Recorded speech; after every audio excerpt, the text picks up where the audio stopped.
नमस्कार प्यारे साथियों, आपका स्वागत है हमारे यूट्यूब चैनल में। और देखिए साथियों, इस वीडियो में हम बात करेंगे राजस्थान रिट एग्जाम को लेकर के। आपका जो नोटिफिकेशन है उसके बारे में बात करेंगे, सिलेबस क्या है आपका इसके बारे में बात करेंगे।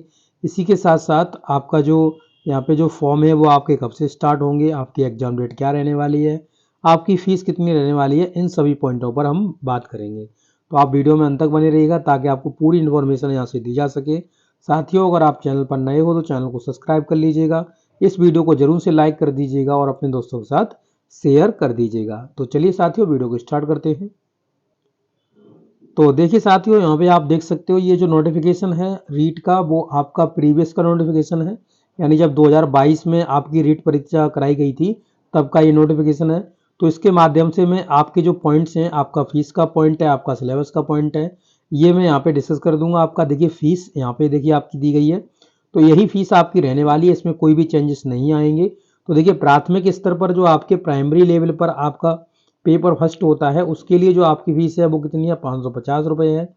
पेपर सेकंड के लिए भी आपकी जो फीस है वो भी आपकी 550 रुपये ही है। अगर आप दोनों फॉर्म डालना चाह रहे हैं तो आपको 750 रुपये फीस देनी पड़ेगी।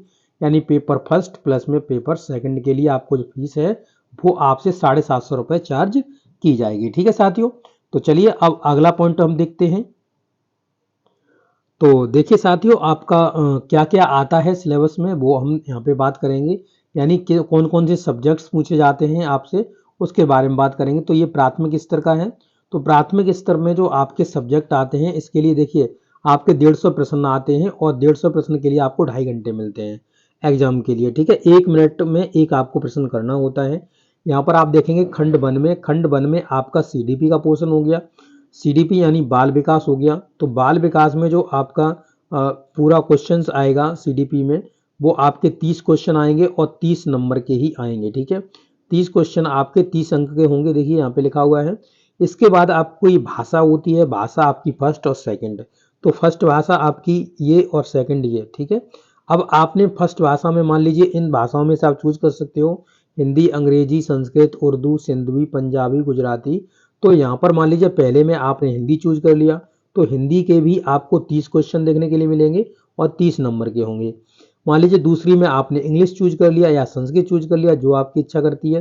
ठीक है, इंग्लिश या संस्कृत में कुछ भी चूज कर लिया, तो आपको 30 प्रश्न देखने के लिए मिलेंगे और 30 नंबर के मिलेंगे। इसके बाद आपका जो मैथ होता है, मैथ में आपके 30 प्रश्न दिए जाते हैं और 30 ही नंबर के ये प्रश्न आपके होते हैं। ठीक है, इसके बाद आपका आ गया ईबीएस यानी आपका जो एनवायरमेंट स्टडी है, इसमें भी आपका 30 प्रश्न का 30 क्वेश्चन पूछा जाता है। ठीक है, तो टोटल मिलाकर अगर हम मोटा माटी देखें तो हमारा देखिए सीडीपी का पहला सीडीपी हमारा 30 नंबर का। ठीक है, फिर हमारा हिंदी, मान लीजिए फर्स्ट लैंग्वेज हमने हिंदी ले ली तो हिंदी में मेरा 30 प्रश्न। फिर हमने सेकंड लैंग्वेज मान लीजिए संस्कृत ले ली, तो संस्कृत में हमारा जो है वो आपका 30%। फिर आपका मैथ का, तो मैथ में आपका कितना हो जाएगा, तो मैथ में 30%। ईवीएस में, तो ईवीएस में आपके 30%। ठीक है, तो टोटल प्रश्न कितने हो जाएंगे आपके, 150 हो जाएंगे और ये 150 ही नंबर के होंगे। ठीक है साथियों, तो ये प्राथमिक स्तर का है।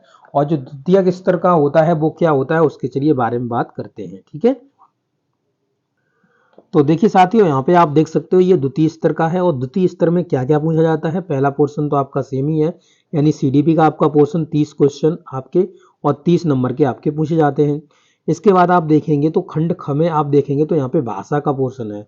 तो मान लीजिए पहले में आपने हिंदी भाषा ले ली, तो हिंदी के आपको 30 क्वेश्चन प्रश्न पूछे जाएंगे, 30 प्रश्न। ठीक है, इसी प्रकार से आपने सेकंड लैंग्वेज में मान लीजिए कि आपने यहाँ पे इंग्लिश ले ली, तो इंग्लिश के आपके 30 प्रश्न पूछे जाएंगे। फिर आपका आ जाएगा यहाँ पे जो आपका यहाँ पे देखिएगा, इसमें से आपको जो खंड दिख रहा है, खंड नंबर 4। खंड नंबर 4 में आपको देखिए, अगर आप साइंस से पढ़े हुए स्टूडेंट हो तो आपको साइंस लेनी है। यानी तो साइंस में आपका मैथ और साइंस आ जाएगा। मैथ और साइंस कितने का, 30 नंबर का।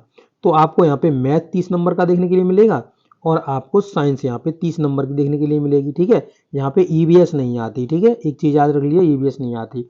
और जो एसएसटी वाले कैंडिडेट्स हैं वो एसएसटी ले सकते हैं। एसएसटी वालों को कितना मिलेगा, तो एसएसटी वाले के 60 क्वेश्चन होंगे। ठीक है, जैसे कि मैथ और साइंस के 60 होते हैं, ऐसे एसएसटी वालों के 60 होंगे। और अन्य विषय वाले होंगे तो वो भी आपके 60% ही लेके चलेंगे। तो ये आपका जो सब्जेक्टिव आपका बटा हुआ है वो मैंने आपको बता दिया। ठीक है, अब हम बात करेंगे किसकी, जो फॉर्म को लेकर के आपके जो फॉर्म है वो कब से स्टार्ट होने वाले हैं, आपका एग्जाम कब होने वाला है, इसके बारे में हम बात करने जा रहे हैं। ओके, तो देखिए साथियों, आप यहाँ पे एक ट्वीट देख सकते हो। इस ट्वीट में क्या कहा गया है, तो यहाँ पे देखिएगा, जो आपका यहाँ पे देखेंगे, रीट परीक्षा गोपनीयता और सुरक्षा की प्राथमिकता, यानी पेपर लीक ना हो जाए, इसलिए यहाँ पे बहुत ज़्यादा प्रयास किए जा रहे हैं। देखिएगा यहाँ पे पहला देखेंगे, शासन सचिवालय ने में मंगलवार को शासन सचिव स्कूल शिक्षा श्री कृष्ण कुणाल ने रीट परीक्षा की तैयारियों को लेकर के बैठक की थी। तो आपकी ये बैठक हुई थी। उन्होंने रीट की परीक्षा गोपनीय और प्रश्नों की सुरक्षा के लिए पुख्ता इंतजाम सुनिश्चित करने के निर्देश दिए हैं कि आप सही तरीके से इनकी सुरक्षा को करें। फरवरी में आपकी परीक्षा आयोजन की तैयारियां हैं। तो आपका जो एग्जाम होने वाला है वो आपका फरवरी में होने वाला है, और जो आपके फॉर्म पड़ेंगे वो 1 दिसंबर से आपके फॉर्म स्टार्ट हो सकते हैं। ठीक है, तो इसका जो नोटिफिकेशन था वो 25 को ही आना था। तो अभी जो एजेंसी है वो आपकी मतलब नहीं हो पाई है, तो उसके लिए इसलिए आपका यहाँ पे जो आपका फॉर्म है वो अभी आपका यहाँ पे नोटिफिकेशन नहीं रिलीज किया गया। अब बहुत जल्दी आपका नोटिफिकेशन रिलीज हो जाएगा, 1 दिसंबर से आपके फॉर्म यहाँ पे पढ़ना स्टार्ट हो जाएंगे। तो फरवरी में इसका एग्जाम है, तो ये चीज़ याद रख लीजिएगा, ये यहाँ से एग्जाम बढ़ने वाला नहीं है, आपका फरवरी में ही एग्जाम हो जाएगा। तो आपके पास कितना समय है आप खुद अंदाजा लगा लीजिए। आपका ये नवंबर गया, आपका दिसंबर में आपके 30 दिन, और फिर जनवरी में आपके 30 दिन, और 2 महीने के बाद आपका फरवरी में आपका एग्जाम हो जाएगा। तो आपके पास केवल 2 महीने हैं। अब अपनी तैयारी को अच्छे से करिएगा। अगर आप तैयारी अच्छे से करते हैं तो आप एग्जाम निकाल ले जाओगे। इसके बाद आपको जो वैकेंसी देखने के लिए मिलेंगी वो आपको लगभग 30,000 प्लस आपको वैकेंसी देखने के लिए मिलेंगी। 30,000 प्लस आपको वैकेंसी देखने के लिए मिलेंगी। तो ये चीज़ आप याद रखिएगा। ठीक है, तो इसी को सोच के आप अपनी अच्छी तरीके से तैयारी करिएगा। और ये जो रीट है वो 2022 के बाद अब आ रहा है 2025 में। तो आप समझ सकते हो कि आपको अच्छे से अपनी तैयारी करनी है, क्योंकि ये बहुत जल्दी नहीं आता है एग्जाम, आपके बहुत लेट लपाट होते हैं, और आपकी वैकेंसी भी इसके बाद देखने के लिए मिलेंगी। तो आप सभी लोगों को बहुत बहुत बधाइयाँ पहले से ही। आप अच्छी तरीके से तैयारी करिएगा और अच्छे से लगे रहिएगा, और जो भी हमारी तरफ से हो पाएगा वो हम आपके लिए करेंगे। और इस वीडियो को ज़्यादा से ज़्यादा अपने दोस्तों के साथ शेयर करो, ताकि वो लोग हमसे जुड़ पाएँ और उन्हें भी ये इन्फॉर्मेशन मिल पाए। ओके साथियों, थैंक यू साथियों।